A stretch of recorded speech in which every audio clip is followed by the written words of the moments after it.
리셀의 리셀에 리셀을 하는 제품들의 공통점. Calm down before you stress up the groove. The energy a little different when the blessings accrue. Hey, who you talking to? Just know I ain't no regular fool. Could be anything in the world, but I can never be you because I. 바로 컬래버레이션입니다. 단순한 재킷이 가방이 운동화가 순식간에 초고가에 거래되는 이유, 사람들이 왜 이 콜라보에 열광하는지 알 것 같다고요? 자, 컬래버레이션 무엇일까요? Don't mess up the mood.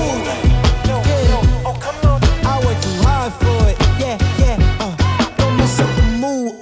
자, 오늘 한 분이 더 늘었습니다. 우리 토크의 밀도가 늘어나는 만큼 각자 토크할 분량을 준다는 거 명심하시고 오늘 소개해 주실 분은 김 대표님이 섭외하셨다고요? 네, 오늘 또 토크의 주제가 콜라보레이션인 만큼 이분을 또 빼놓고 얘기할 수는 없죠. 아, 누구신데요? 네. 저는 지금 굿네이션이라는 디자인 회사를 운영하고 있는 이대웅 디렉터입니다. 크리틱이라는 스트릿 브랜드고요. 네, 크리틱하면 스트릿 브랜드의 원조. 네, 원조, 네, 그렇습니다. 네, 콜라보에서도 굉장히 많은 경험들이 있으시니까 오늘 좋은 말씀 많이 부탁드려요. 이 장소도 특별한 콜라보에 의해서 선정됐다고요? 네. 제가 운영하는 5번째 매장인데 PPS라는 매장이고 포스터 플레저 사운드라고 이 컨셉은 BMW라고 해가지고 BMW 요? 버거, 네. 뮤직, 뮤직. 위스키 이렇게 해가지고 낮에는 이제 맛있는 햄버거를 팔고 네. 저녁에는 뮤직바로 변신하면서 참새가방앗간 같은 그런 역할을 해보려고 만든 샵이긴 합니다.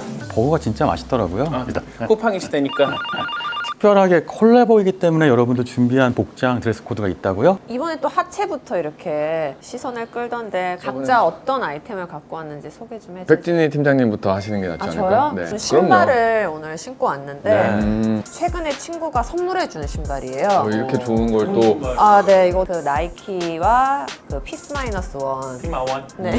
지드래곤, 지드와 네. 협업한 네. 두 분 중에서 일단 김 대표님 궁금해요. 네. 저는 2018년도에 LA 갔었을 때 유니온 샵에 가가지고 크리스 유니온 디키스랑 협업했던 자켓인데요. 핑크색을 딱 추천해 주더라고요. 그래서 트루맨 러브 핑크라고 진정한 남자는 맞죠. 핑크를 좋아한다는 그래가지고 그냥 이미 제 손에 들려 있더라고요. 그래서 카드 줘 그래서 카드 주고 입고 온 자켓입니다. 근데 좀 춥네요 지금.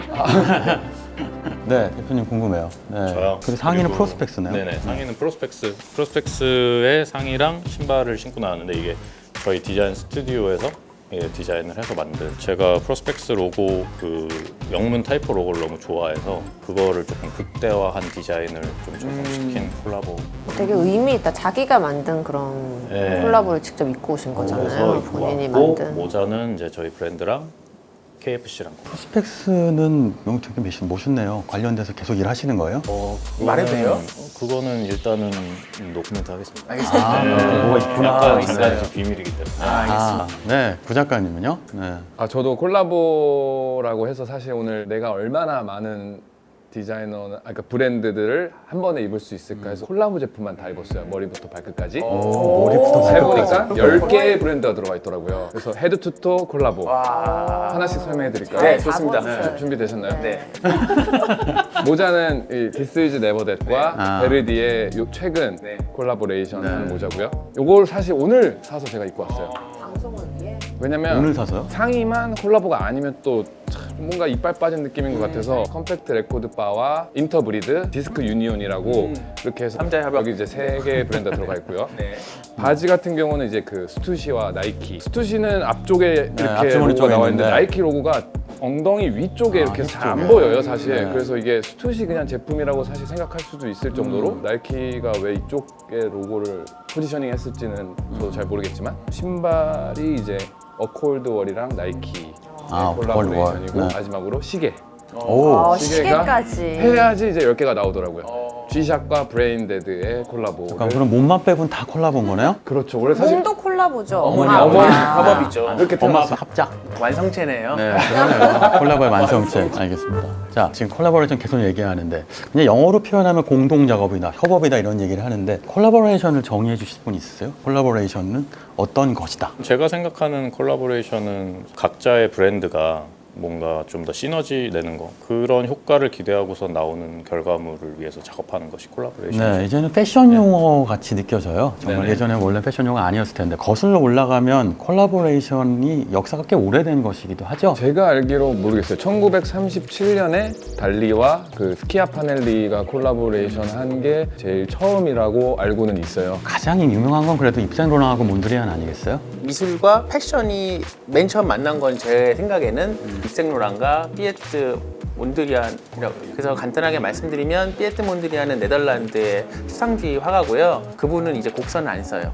또 빨간색, 파란색, 노란색만 쓰고, 입생로랑은 1965년에 프랑스에 매장을 차려요. 나는 더 이상 오티쿠트르보단 좀 더 실용적이고 여성이 평등하고 좀 더 실용적인 옷을 만들고 싶다라고 해서 몬드리안의 영감을 받아서 심플하고 간결하고 질서 정연한 스커트를 만들게 되죠. 지난 녹화 다음에 혹시 대표님 유학 갔다 오셨어요? 아니 그 패션 강박이 유학. 생겨가지고 솔직히 말하면 못 들었어. 아 그래요? 솔직히 말하면 못 팩트 들었어. 것 피디님 같은데. 편집 좀 잘해주세요. 대표님 말씀의 핵심은 이거 아닙니까? 결국은 입생로랑이 패션이 아닌 것들을 패션을 만들었잖아요. 예술과 함께 처음으로 시작하지 않았나? 그죠. 예술은 패션이 아니었죠. 예술과 패션은 다른 거였는데 네, 맞습니다. 그 경계를 허무는 것. 네. 콜라보의 핵심은 결국 경계를 허문다에 있는 것 같아요.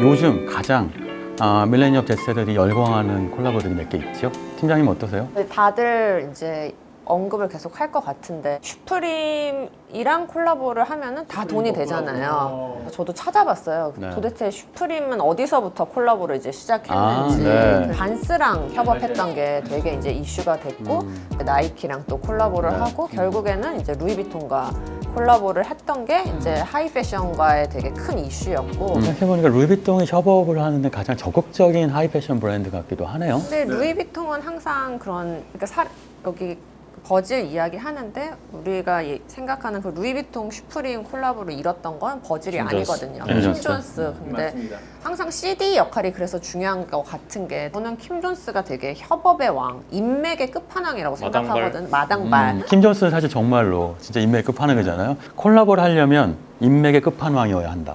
자, 인맥의 끝판왕으로서 킴 저요? 존스 이 대표님도 콜라보 진짜 많이 하셨잖아요. 한국의 브랜드도 많이 하시고. 인맥으로 한 거는 잘 없긴 해요. 아, 그래요? 집요함?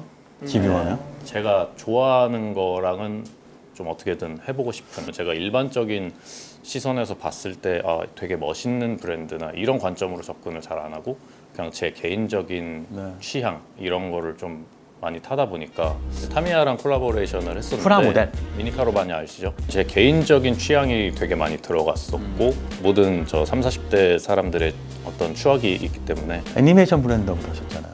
네, 어드벤처 타임이라고 다들 아실지 네. 모르겠지만 옷이나 이런 게 나왔을 수도 있는데 그게 약간 머천다이즈 개념의 옷들만 있었어요. 그냥 패션에 어떻게 하면 좀 믹스를 시킬 수 있을까라는 생각으로 한번 도전을 했었죠. 그렇다면 사실 우리가 밖에서 봤을 땐 크리에이티브 디렉터가 인맥이 좋아서 콜라보한다고 생각하지만 사실은 관심이 다양하고 그 취향이 반영됐을 때 이거 패션으로 끌어들이고 싶다라는 욕망이 드는 순간이 있으면 영감을 받으면 시도하게 되는 거군요. 인맥이 더 좋았으면 정말 좋았을 텐데 인맥 좋잖아요.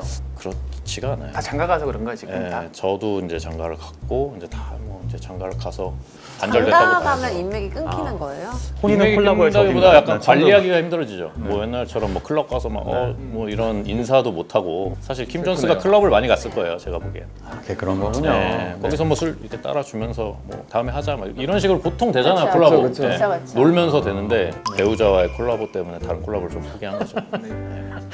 이렇게 그러니까 정말 콜라보를 통해서 기존에 없었던 이미지를 갖게 된 승자, 위너 브랜드가 어디 있을까요? 네. 큰 대형 브랜드가 콜라보레이션으로 해서 이미지를 좀 확장시키고 성공한 좋은 예는 저는 노스페이스라고 생각을 하거든요. 사실 어떻게 보면은 아저씨들 입는 등산 브랜드가 될 수도 있는 브랜드지만 네. 적절한 아웃도어 콜라보레이션을 정말 잘 사용해서 노스페이스 말씀하신 것처럼 단순한 아웃도어 브랜드일 수 있었는데 주니어 와타나베 같은 디자이너가 협업을 하면서 패션화됐죠. 최근엔 급기야 구찌랑도 콜라보레이션을 해서 제품들이 나왔죠. 제가 요즘에 관심 갖고 있는 브랜드는 아크테릭스, 질샌드랑도 협업을 하고 팔레스랑도 또 협업을 하고 빔스랑도 협업을 해가지고 명품 그리고 스트릿 그리고 샵까지 개념까지 다 이제 전방위적으로 이제 협업을 하면서 그 이유 중 하나는 지금 핀란드 이게 에이머 그룹인 건데 최근에 안타라는 신발 회사 있어요. 그 회사 인수당했어요. 그래서 우린 더욱더 더 높은 밸류로 뛰어야 되니까 그때까지 시너지를 더 내도록 하자라고 하고 이거는 팩트인데 카냐 웨스트한테 지금 계속 푸시를 하고 있는데 빨간색 아크텍스를 입히려고 한대요. 중국이어서. 근데 카네가 싫다. 난 블랙 입겠다. 난 저도 그래서 그 아크텍스랑 비슷한 느낌으로 저는 슈프림도 이제 좀 관심 있게 보다가 알게 된 브랜드인데 헬리녹스라고 헬리녹스. 국내 브랜드예요. 국내 캠핑 의자나 그런 굿즈들을 많이 만드는 회사인데 국내 브랜드인지는 슈프림과 콜라보를 한 제품을 보고 알게 된 사례라서 캠핑 용품 안에서는 뭐 명품이죠. 명품이죠. 네. 지인 통해서 들었는데 헬리녹스에 슈프림이 이메일 썼을 때 엄청나게 공손하게 이메일이 왔다 하더라고요. 나는 1994년에 런칭한 뭐 브랜드고 난 너희 그 행보를 잘 지켜와봤고 너희들과 이런 체어와 의자를 만들고 싶은데 가능하겠느냐 그래가지고 그때 막 물개 박수를 치면서 드디어 우리가 네. 결국 브랜드들이 자신의 몸값을 팝업, 정말 순식간에 레벨업하기에 가장 좋은 방법 중 하나 콜라보군요. 맞아요. 네. 일반적으로 많은 사람들이 콜라보를 더 쉽게 살 수 있었던 건 스파 브랜드와 명품 브랜드의 콜라보였던 것 같아요. 네. 네. 뭐 유니클로든 뭐 H&M이든 네. 그게 이제 더 이슈였고 지금은 이제 그게 또 한물 간 것 같아요. 아주 질샌드 유니클로 이런 거는 뭐 오픈하면 그 안 되는 유니클로도 줄을 쓰잖아요. 근데 여전히 효과가 있는 거 예전만큼은 아니에요? 아닌 것 근데 같아요. 그게 패턴화되면서 그 콜라보에서의 제일 핵심은 소비자들한테 그 패턴을 익히면 그때부터 재미가 없어요. 재미가 없어져요. 조금. 그래서 H&M이 아무리 디자이너를 이제 바꿨다 해도 시들해진 것 같아요. 이제 그 브랜드가 그거 갖고 그냥 재미가 없어지고. 근데 사실 콜라보는요 한정판이어야만 가치가 있잖아요. 그 순간만 가질 수 있는 특별한 물건들, 이 두 브랜드가 교집합을 이루는 건 이 순간밖에 없다. 많이 풀린 물건은 사실 재고가 있어도 잘 이제 안 사게 되고 맞아요. 몇 개 안 되는 거는 없다 하면서 윗돈 주고 사는 게 또 그 콜라보 제품의 희소성이어서 근데 그게 무한정판이 되면 사실은 그게 바로 콜라보의 과잉한 증거가 아닌가 싶기도 해요. 네. 자, 브랜드가 나무라면 제품은 열매고 협업은 꽃이 아닐까 싶기도 한데 다음 시간에는 콜라보레이션의 또 다른 형태에 대한 얘기를 볼 수 있을 것 같아요. 패션이 아닌 것들, 이게 패션일 수 있어? 라는 대상과 콜라보레이션을 하는 것들까지 한번 얘기를 해보겠습니다. 그럼 다음 시간에 또 대화를 이어가도록 하겠습니다.